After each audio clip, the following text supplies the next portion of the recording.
허리가 아프고 다리가 당기는데 디스크가 아니라고요? 반대로 전혀 통증이 없고 당김이 증상도 없는데 심각한 디스크라면, 디스크인데 허리가 안 아프다, 디스크가 아닌데 허리가 아프다, 이런 말도 안 되는 이야기를 1980년대, 90년대 의사들 사이에서 연구하고 증명해낸 내용들이 있습니다. 제가 20여 년 전에 교통사고로 척추가 깨졌을 때 제가 재활을 하면서, 그리고 제 허리를 공부하면서 배웠던 것들 중에서 가장 황당했던 이야기입니다. 통증 때문에 고생하시는 분들에게 의사들에 의해서 밝혀진 내용을 바탕으로 저희 생각을 조금 넣어서 이 영상을 만들었습니다. 혹시 지금 허리 아프십니까? 그럼 이 영상은 여러분들을 위해서 만든 영상입니다. 허리 통증으로 고생하시는 분들을 굉장히 많이 만나봤습니다. 놀라운 사실들을 발견했어요. 이제까지 한 번도 허리 통증으로 고생하지 않으셨던 분인데 메뚜기셨다가 갑자기 병원에 실려가게 되었습니다. 디스크가 새내기가 터져서 지금 당장 수술해야 된다는 분이 계셨습니다. 또 어떤 분은 교통사고 났지만 큰 고통이 없었어요. 근데 6, 7개월 있다가 허리가 안 좋아서 가니까 척추가 이미 깨져 있다고 합니다. 그런 분들도 있고, 회사에서 서류가 떨어져서 A4 용지가 하나 줍다가 삐걱해서 디스크 판정을 받았던 분도 계십니다. 우리가 생각했을 때 굉장히 무거운 짐을 지거나 굉장히 큰 무리를 하거나 이랬을 때 허리 디스크가 발병하는 걸로 알고 있는데, 의외로 주위에 보면 사소한 것, 아주 가벼운 것, 이런 걸로 인해서 디스크가 문제가 생긴 분들이 굉장히 많습니다. 반대의 경우도 있습니다. 교통사고가 난 후로 허리도 아프고 다리도 저려서 참다 병원에 갔는데 디스크가 아니라고 판정받았던 제 지인분이 있습니다.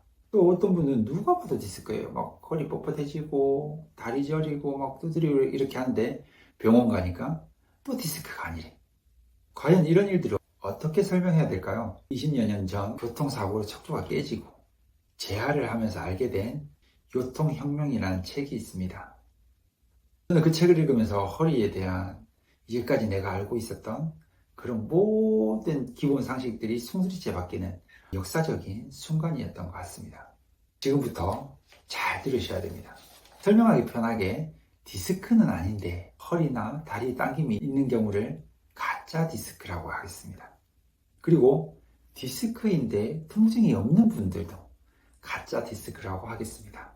왜냐하면 우리가 생각하고 있는 디스크는 디스크와 함께 통증과 다리 당김, 엉덩이 당김이 있어야 되는데 이 두 가지 다 우리가 생각하고 있는 개념과 다르기 때문입니다. 많은 분들이 궁금해 하실 것 같습니다. 어떻게 디스크도 아닌데 그런 통증이 생길 수 있나요? 사기 아닌가요? 라고 생각할지도 모릅니다. 하지만 조금만 찾아보면 누구나 찾을 수 있는 내용들입니다. 우리만 몰랐던 거죠. 왜냐하면 1980년, 90년대에 이미 전문의학지나 논문에서 밝혀낸 결과들이 있기 때문입니다. 최근에도 이런 사례들이 책이나 논문으로 나오고 있습니다. 멀리 갈 필요도 없이 유튜브 크리에이터로 활동 중이면서 서울대 제약의학과 교수님이시고 허리나 목, 디스크, 척추 질환 분야에서 국내 최고의 권위자 중에 한 분인 정성근 교수님의 책 100년허리에도 이런 내용들이 있습니다. 읽지 못하겠거나 궁금하신 분은 이 책을 한번 사보십시오. 가짜 디스크에 대한 연구 관찰 내용들이 적혀 있습니다. 일명 가짜 디스크에 대한 연구 관찰 내용을 보도록 하겠습니다. 첫 번째는 아무런 통증이 없는 무증상자, 첫 번째는 아무런 통증도 없고 허리에 전혀 불편함이 없는 사람들을 대상으로 연구한 결과입니다. 1994년에 통증이 전혀 없는 사람 98명을 대상으로 해봤는데요. 그 중에 52%, 즉 51명에게서 디스크 돌출이라는 증상이 발견됐습니다. 이 98명 중에 60% 이상은 전혀 아프지 않고 한 번도 병원도 가보지 않았던 분들입니다. 그런데 왜 이들은 디스크임에도 불구하고 병원에 가지도 않고 촬영도 하지 않았을까요? 이전에는 촬영도 하지 않았을까요? 맞습니다. 아프지 않기 때문에 촬영을 하거나 병원에 가지 않았다는 거죠. 좀 이상하지 않습니까? 사실 우리가 생각하기에는 우리의 상식으로 봤을 때는 디스크가 있는 51명은 아파야 됩니다. 디스크가 있는 51명은 아파야 정상입니다. 어쩌다가 한두 명 안 아플 수도 있지만 전혀 아프지 않은 사람들을 대상으로 한 거잖아요. 왜 이런 일이 벌어졌을까? 두 번째는 2015년도에 통증이 전혀 없는 사람, 이번엔 좀 더 이렇게 규모가 큽니다. 3,110명을 대상으로 조사를 했습니다. 3,110명이면 98명보다 훨씬 많잖아요. 맞죠? 조사한 결과 30대 무증상자, 즉 아프지 않은 사람 중에서 30대 40%가 디스크 이상이 발견됐다고 합니다. 그리고 60대 무증상자에게서는 무려 80% 이상에서 디스크에 문제가 발견됐다고 합니다. 지금 연구 대상자는 안 아프신 분이에요. 아프신 분들 다 빼고 3,110명이라는 큰 숫자다 보니까 더 혼란스럽죠. 이 연구의 결과는 뭐냐면 디스크는 단순히 노화 현상 중에 하나라고 발표를 했습니다.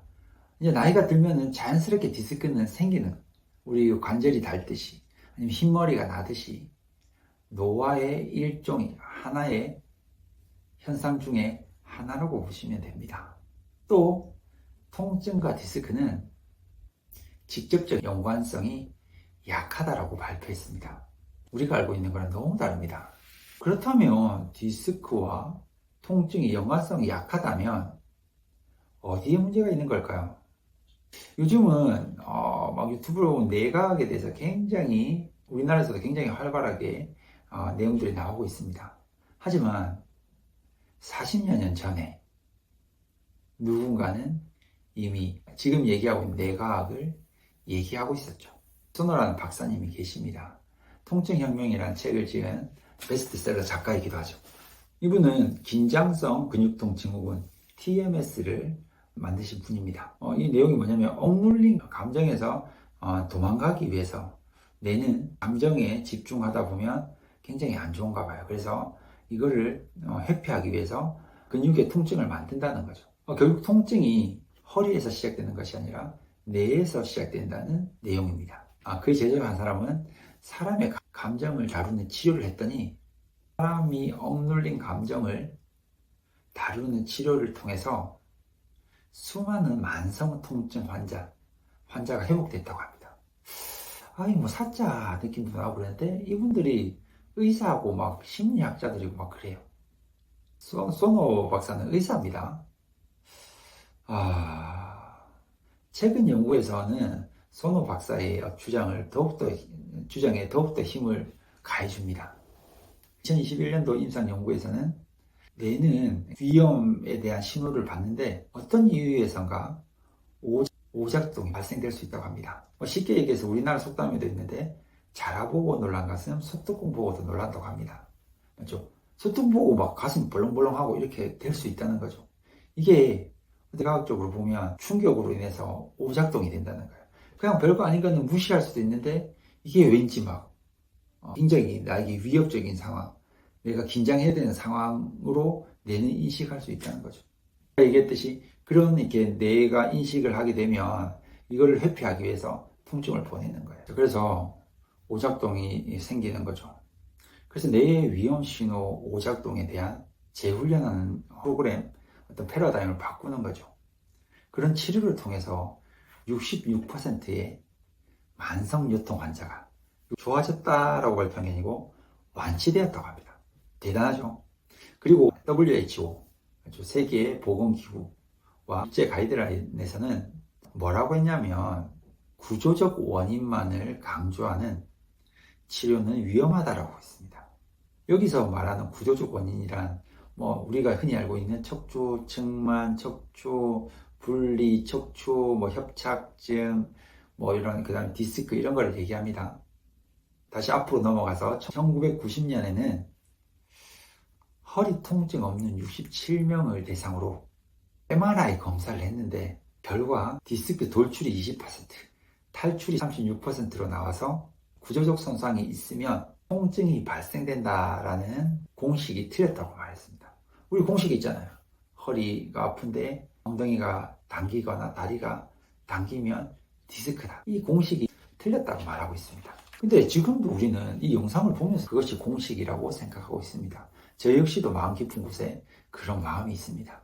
2006년도에는 또 어떤 조사를 했냐면 디스크로 인해서 수술한 그룹과 물리치료나 약물치료한 그룹을 대상으로 2년 동안 관찰한 겁니다. 그리고 2년 뒤에 다시 보니까 수술한 그룹과 수술하지 않은 그룹이 거의 같다는 발표를 했습니다. 그리고 2004년도에는 만성통증 환자의 뇌를 또 연구를 했어요. 이 뇌를. 만성통증 환자의 뇌는 일반인의 뇌에 비해서 전년두엽 변연체가 과활성되는 것을 발견했다고 합니다. 통증이 단순히 신호가 아니라 뇌의 학습 및 정서회로와 연관이 있다는 사실입니다. 2006년도에는 허리 통증이 지속될수록 통증 감각 영역이 아니라 감정 처리 영역, 즉 편도체나 전대상 피질 더 활성되는 것을 발견했습니다. 즉 내가 통증을 기억하고 그 기억을 학습화시킨다는 결론입니다. 우리 있잖아요. 특정한 날씨나 특정한 장소나 아니 특정한 상황, 이런 상황이 됐을 때 허리가 자연스럽게 아파오는 것 같아요. 그런 건 이미 우리가 통증을 습관화시켰다는 거랑 마찬가지입니다.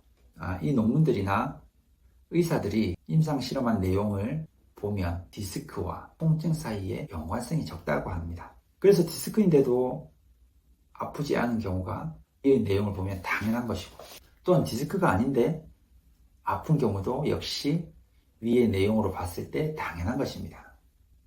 그런데 디스크인데 아픈 분들도 있잖아요. 이런 분들 왜 그럴까 생각을 해봤어요. 이건 그냥 저희 생각입니다. 아까 처음에 디스크는 노화라고 했죠. 노화의 증상이라고 했는데 60대 분들은 80% 이상이 80%가 디스크가 있다고 했습니다. 아까 내용에서. 그럼 이 80% 중에서 뇌의 문제나 아니면 어떤 스트레스로 인해서 디스크 증상, 다리가 당기거나 허리가 아픈 게 왔다.